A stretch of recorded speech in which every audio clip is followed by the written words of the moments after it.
Hello, dear friends. I would like to continue my weekly parallels between the biblical text of Bereshit, Genesis, that we read as we do every year on these weekends, and to show the parallels with what's going on between the Israel Hamas war, which is quite unusual. And I've explained this before, that when some unusual event or major event happens to the Jewish people, especially in the land of Israel, or a worldwide event, it will show up, in a sense, in the Torah reading of that week. It's a major event. And it's sort of like paralleling the way the high priest on his breastplate, when he would ask a question, the letters of the various tribes would show up and be lit up to give an answer. The Torah itself appears to do that. I'm not the only one who's noticed it, but if you've never heard it before, it's worth hearing. So I just want to mention some things about this parsha. Again, it doesn't change the original narrative, but things from the narrative will shine out and show some unusual connections that we will notice. So this week's parasha, this week's portion is called Vayetze.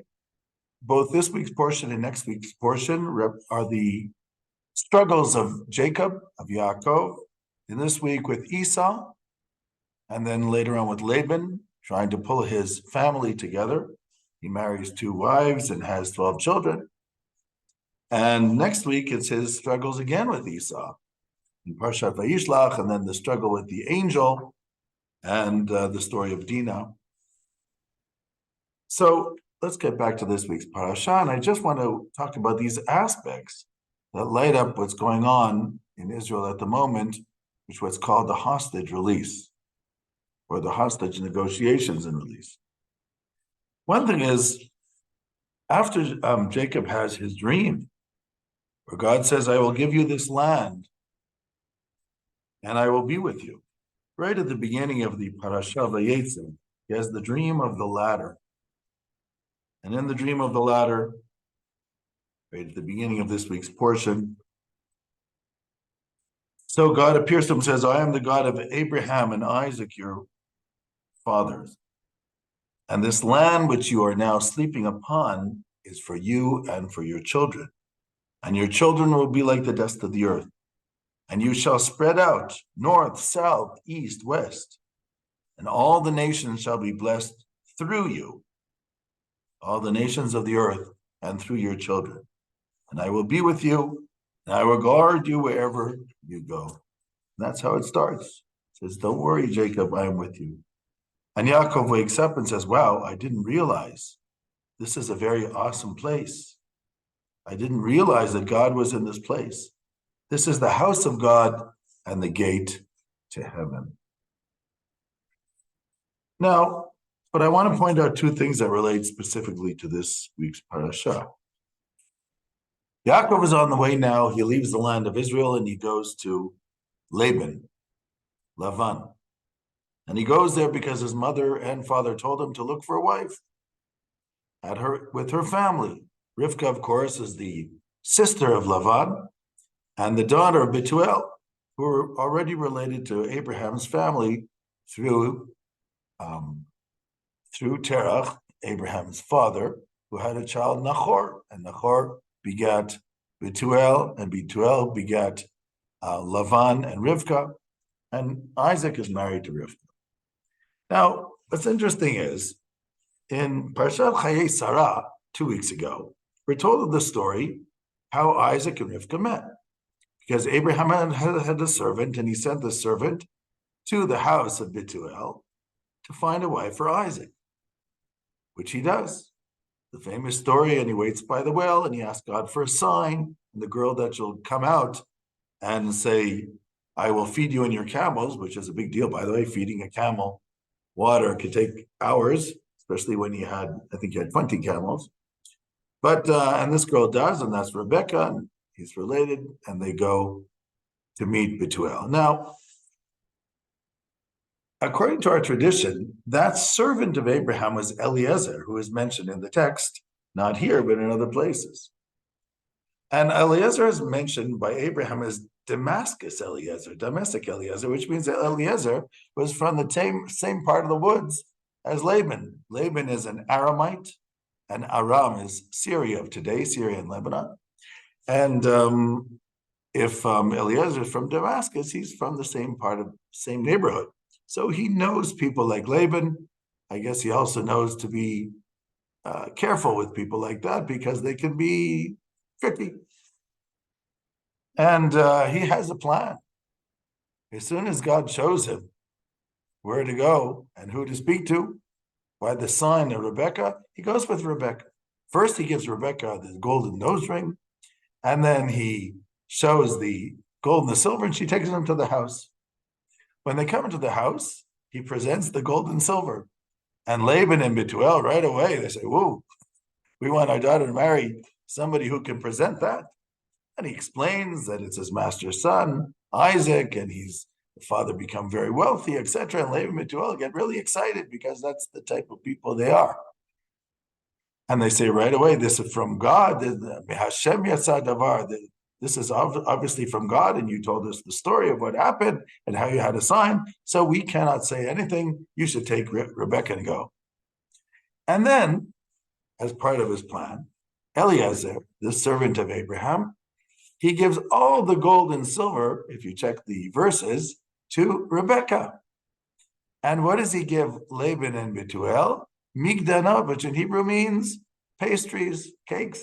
That's all he gives them. So he basically, you might say, he outsmarted them because he knew exactly what type of people he was dealing with.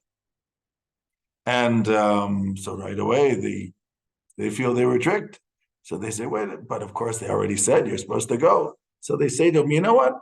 Why go so quickly? Let the girl, she's young, stay here 1 year, 10 years, and then she can marry your boss's son. And then Eliezer, the servant of Abraham, says, what do you mean? But you already said it's from God. How can I even be 1 day late if it's from God? You yourself said that. So they don't know what to do because they did say that. So finally they decide to play the democratic card. They say, I think we should ask the girl if she wants to go. Okay, so she says to Rebecca, do you want to go with this man? And they're expecting her to say no. And she says, yes, I do. Now they're stuck. And Eliezer doesn't miss a beat. He takes Rebecca, puts her on the camel, off they go. So he came well prepared because he had a feeling that he knew exactly who this family is and what type of people they are. However, Jacob in our week's parsha, he's not the same. Jacob is Ish Tam Yeshev Oalim. He's the man of the tents. He's not a man of the world. He doesn't understand trickery and people like that. But mother said he has to go find a wife from her family. So he goes, and he goes to Haran.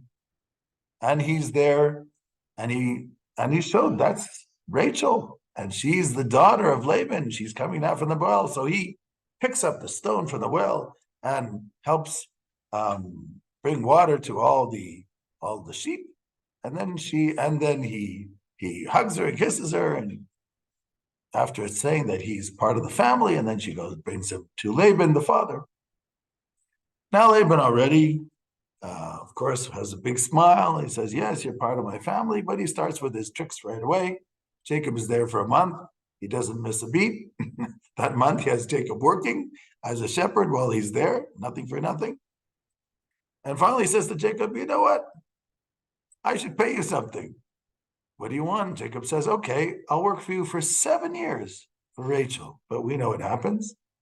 He works for 7 years for Rachel, and he doesn't get Rachel. He gets Leah instead. And he says, what did you do?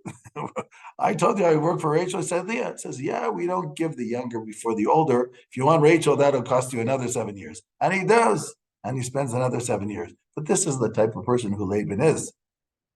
Laban ha'arami. The Midrash says Arami is also the letters Ramai, which means a cheater, because that's the type of person that he was.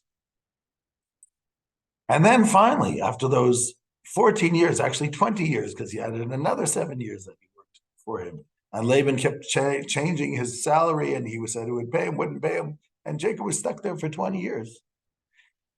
And only when Jacob was told in a dream by an angel, this is how you're going to get your money, where he's going to get the sheep, which are spotted and brown.